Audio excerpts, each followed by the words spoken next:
Welcome to my channel, my subscribers. Thank you. This video sponsored by BuyMote. BuyMote online happy shopping. BuyMote e-commerce private limited. YouTube சம்பிரதாயம். My சேனலை like பண்ணுங்க, subscribe பண்ணுங்க, bell ஐக்கானை தட்டி விடுங்க. இன்னைக்கு நாம் பார்க்க போகிறது பணம் எவ்வளவு வந்தாலும் பத்த மாட்டுது.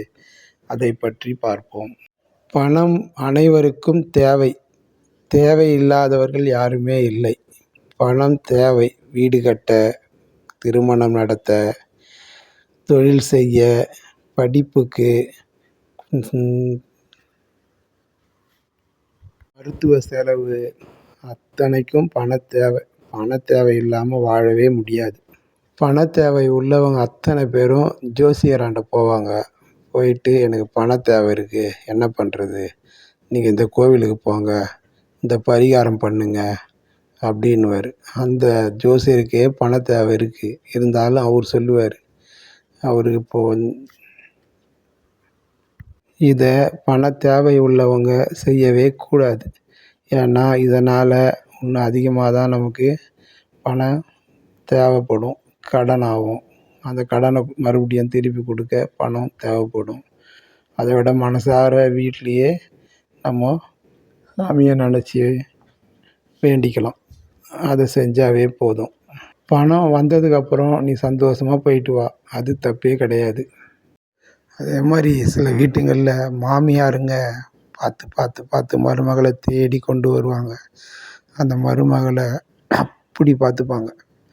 ஆனால் மருமக ஒரு சில நேரம் எடுத்து எறிஞ்சு பேசிட்டா அப்படி அழுவோம் மாமியாருங்க. இதை பண்ணால் அதனால் பணம் வராது, பணப்பற்றாக்குறை வரும், பண தேவை இருக்கும். அதே மாதிரி மாமியாருங்களும் சில இடத்துல கொடுமை பண்ணுவாங்க. அதையும் பண்ணக்கூடாது. ஏமாத்துறவங்களுக்கு கடவுள் நிறைய கொடுப்பார், ஏமாந்தவங்களுக்கு கம்மியாக கொடுக்குறார். ஏமாத்தினவங்களுக்கே அவ்வளோ கொடுக்கும்போது ஏமாந்தவங்களுக்கு கண்டிப்பாக திரும்பி நிறைய கொடுப்பார்.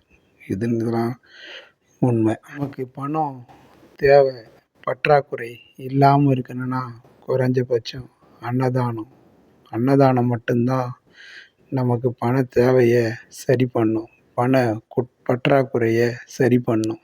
அதனால் குறைஞ்சபட்சம் நம்ம சாப்பிடும்போது அடுத்தவங்களுக்கு எப்படியாச்சும் கொஞ்சம் அன்னதானம் பண்ணணும், நினைக்கணும், கொடுக்கணும். இதை செய்யும்போது பணப்பற்றாக்குறை இருக்காது, பண தேவை நம்மளை சரி பண்ணும். நாம் பெற்றவங்களுக்கு உண்மையாக இருக்கணும், நன்றியோடு இருக்கணும். நம்மளை படிக்கிறதுக்கு சிலர் உதவி பண்ணால் அவங்களுக்கு நன்றியாக இருக்கணும். வேலை வாங்கி கொடுத்தவங்களுக்கு நன்றியோடு இருக்கணும். எப்படியோ எவ்வளோ கஷ்டத்தில் சில பேர் நமக்கு உதவி பண்ணுவாங்க, அவங்களுக்கு நன்றியோடு இருக்கணும்.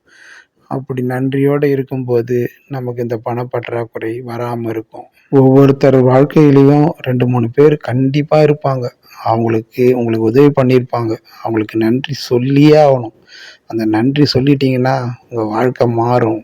பணப்பற்றாக்குறை இருக்காது, பணம் தேவைக்கு மேலே வரும். இதுதான் உண்மை. நம்ம அடுத்த வீடியோவில் சந்திப்போம்.